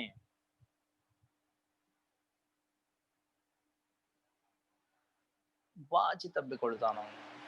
ಎಷ್ಟು ಖುಷಿ ಆಗುತ್ತೆ, ಎಷ್ಟು ಸಂತೋಷವಾಗ್ತದೆ. ಬಾ, ವಾಪಸ್ ಬಾ, ನನಗ್ ಬೇಡ, ನೀನೇ ರಾಜ, ನೀನೇ ನಿಜವಾದ ರಾಜ, ದಯವಿಟ್ಟು ಕ್ಷಮಿಸು, ಆಗೋಗಿರೋದನ್ನ ಮರೆತು ಬಿಡು, ನೀನು ಬೇಡ, ಬಾ, ವಾಪಸ್ ಬಾ. ಇಲ್ಲ, ನಾನು ಮಾತು ಕೊಟ್ಟಿದ್ದೇನೆ, 14 ವರ್ಷಗಳ ಕಾಲ ನಾನು ಇದನ್ನು ಮುಗಿಸಿ ಮತ್ತೆ ಖಂಡಿತವಾಗ್ಲೂ ವಾಪಸ್ ಬರ್ತೇನೆ. ಹಾಗಾದ್ರೆ ನಿನ್ನ ಹೆಸರಲ್ಲಿ ನಾನು ರಾಜ್ಯವನ್ನ ಆಳ್ತೀನಿ, ನಾನು ಅಲ್ಲಿ ನೀನೇ ರಾಜ. ಇದು ಮೊದಲನೇ ಸಲ ಭೇಟಿ.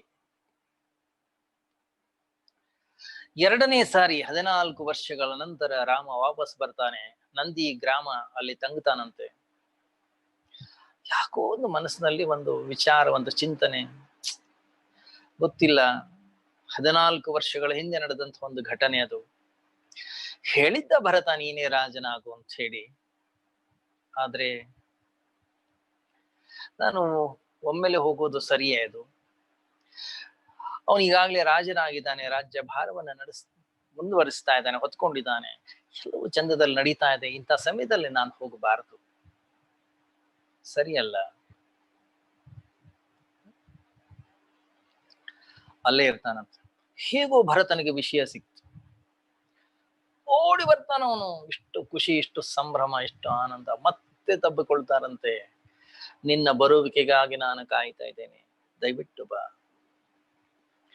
ಕಣ್ಣೀರ್ ಹಾಕ್ತಾನಂತೆ ಭರತ. ರಾಮನ ಕಣ್ಣಲ್ಲೂ ಒಂದು ಕಣ್ಣೀರು ಉದಯವಾಗ್ತದೆ. ಪ್ರೇಮಾಶ್ರು ಉಕ್ಕಿ ನದಿಯಾಗಿ ಹರಿದಂದು, ಸೀಮೆಯಂ ಮುಟ್ಟಿತಲ ಬಾಂಧವ್ಯ ಸೌಂದರ್ಯ, ಕ್ಷೇಮವದು ಜೀವ. ಆ ರೀತಿಯ ಬಾಂಧವ್ಯ ಬೇಕು, ಆ ರೀತಿಯ ಘಟನೆಗಳು ಬೇಕು, ಆ ರೀತಿಯ ಒಂದು ಪ್ರೀತಿ ಬೇಕು, ಆ ರೀತಿಯ ಸಂಬಂಧಗಳು ಮನುಷ್ಯನಿಗೆ ಬೇಕಾಗ್ತದೆ. ಹಾಗಿದ್ದಾಗ್ಲೇ ಅದೊಂದು ಜೀವನ, ಒಂದು ಆರೋಗ್ಯಕರ ಅಲ್ಲ.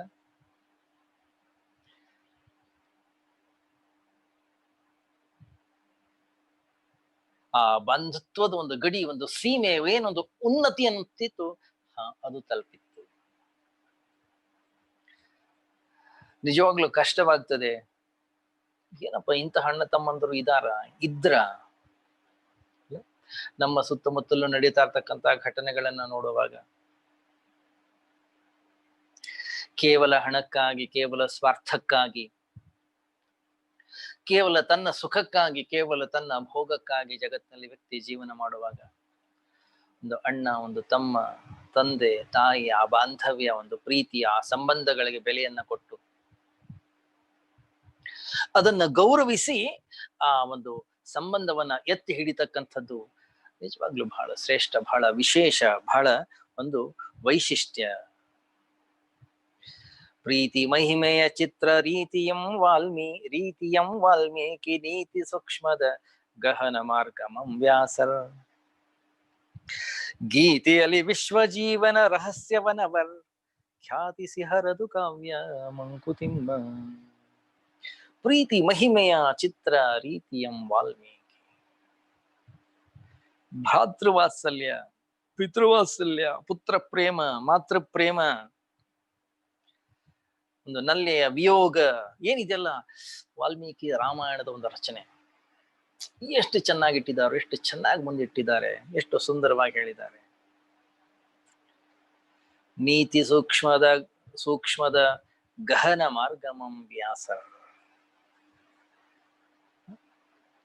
ಕಷ್ಟವಾಗಿರ್ತಕ್ಕಂತಹ ದಾರಿ,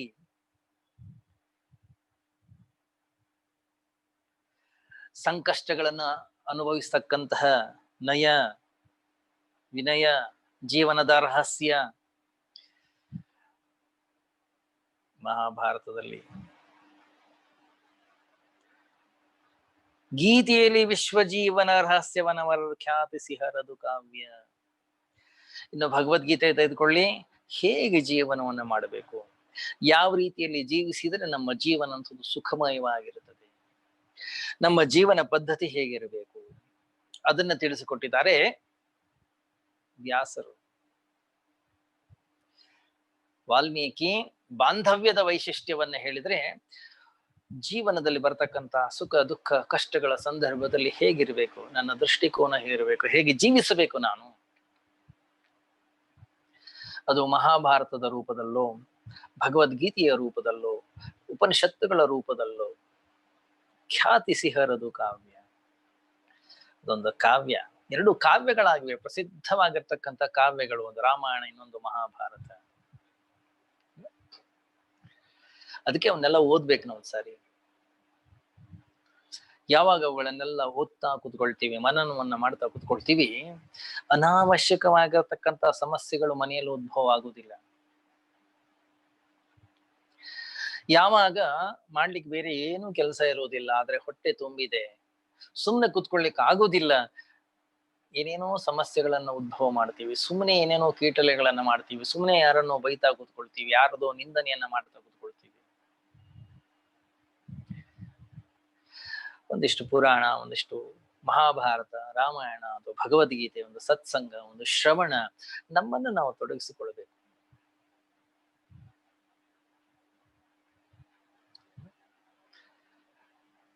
ನೀವು ಕೇಳಿರ್ಬೇಕು ಒಂದು ಗಾದೆ, ಎಂಟಿ ಮೈಂಡ್ ಈಸ್ ಡೆವಿಲ್ಸ್ ವರ್ಕ್ಶಾಪ್. ಹೊರಗಡೆ ಜಗತ್ನಲ್ಲದು. ಯಾಕೆಂದ್ರೆ ಅಧ್ಯಾತ್ಮಕಕ್ಕೆ ನಾವು ಬರಬೇಕಾದ್ರೆ ನಮ್ಮ ಮನಸ್ಸನ್ನ ಖಾಲಿ ಮಾಡ್ಬೇಕಾಗ್ತದೆ. ನಿಜ ಹೇಳ್ಬೇಕಂತಂದ್ರೆ ಎಂಟಿ ಮೈಂಡ್ ಈಸ್ ಗಾಡ್ಸ್ ವರ್ಕ್ಶಾಪ್. ಯಾವಾಗ ನಾವು ಮನಸ್ಸನ್ನ ಖಾಲಿ ಮಾಡ್ತೀವಿ, ಅಲ್ಲಿ ಪರಮಾತ್ಮನ ಅಭಿವ್ಯಕ್ತತೆ. ಎಲ್ಲಿ ತನಕ ಅಂತಃಕರಣದಲ್ಲಿ ವಾಸನೆಗಳಿವೆ, ಅಂತಃಕರಣದಲ್ಲಿ ಕಾಮನೆಗಳಿವೆ, ಅಂತಃಕರಣದಲ್ಲಿ ರಾಗ ದ್ವೇಷಗಳಿವೆ, ಅಲ್ಲಿ ಪರಮಾತ್ಮನಿಲ್ಲ. ಮನಸ್ಸು ಖಾಲಿಯಾಗಿರ್ಬೇಕು. ನಮ್ಮ ಮಿತ್ರರಿದ್ರೊಬ್ರು ಸನ್ಯಾಸಿ, ಬಹಳ ಅದ್ಭುತವಂತ ಮಾತನ್ನು ಹೇಳು, ಬಹಳ ಸುಂದರವಂತ ಮಾತು. ಅವ್ರು ಹೇಳಿದ್ರು, ಸ್ವಾಮೀಜಿ, ಮನೆ ಕಟ್ಟಬೇಕು. ಮನೆ ಹೇಗಿರ್ಬೇಕಂದ್ರೆ, ಮನೆ ಸದೃಢವಾಗಿರಬೇಕು, ಗೋಡೆಗಳು ಗಟ್ಟಿಯಾಗಿರ್ಬೇಕು,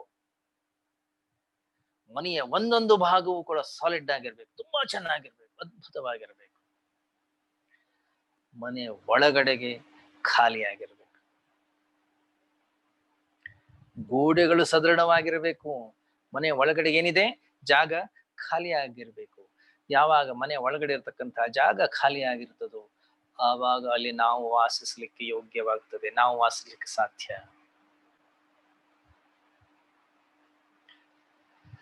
ಶರೀರ ಸದೃಢವಾಗಿರಬೇಕು, ಶರೀರ ಆರೋಗ್ಯವಾಗಿರಬೇಕು, ಮನಸ್ಸು ಖಾಲಿ ಆಗಿರ್ಬೇಕು.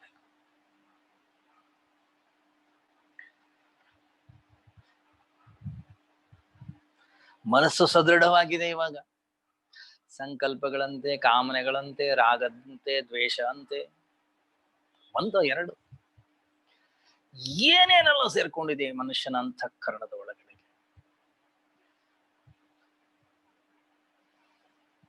ಪಾಪ ಶರೀರ, ಅದಕ್ಕೆ ಶಿಕ್ಷೆಯನ್ನ ಕೊಡ್ತೀವಿ. ಶರೀರ ಆರೋಗ್ಯವಾಗಿರ್ಲಿ, ಮನಸ್ಸು ಖಾಲಿಯಾಗಿರ್ಲಿ. ಆ ಸಂಕಲ್ಪ ವಿಕಲ್ಪಗಳು ಬೇಡ, ರಾಗಗಳು ಬೇಡ, ಕಾಮನೆಗಳು ಬೇಡ.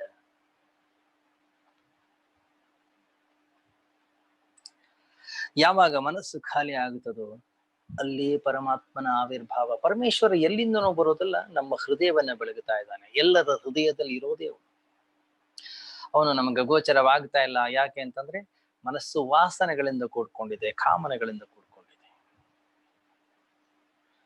ಯಾವಾಗ ನಾವು ಆ ಮನಸ್ಸನ್ನ ಖಾಲಿ ಮಾಡ್ತೇವೋ, ಅಲ್ಲೇ ಪರಮಾತ್ಮನ ಆವಿರ್ಭಾವ. ಆದ್ರಿಂದ ಸಾಧನೆ ಅಂದ್ರೆ ಏನ್ ಹೇಳಿ ಹಾಗಾದ್ರೆ? ಸಾಧನೆ ಅಂತಂದ್ರೆ ಮನಸ್ಸನ್ನ ಖಾಲಿ ಮಾಡೋದಾಗಿದೆ. ಜಪದ ಮೂಲಕವೋ, ಧ್ಯಾನದ ಮೂಲಕವೋ, ಪೂಜೆಯ ಮೂಲಕವೋ,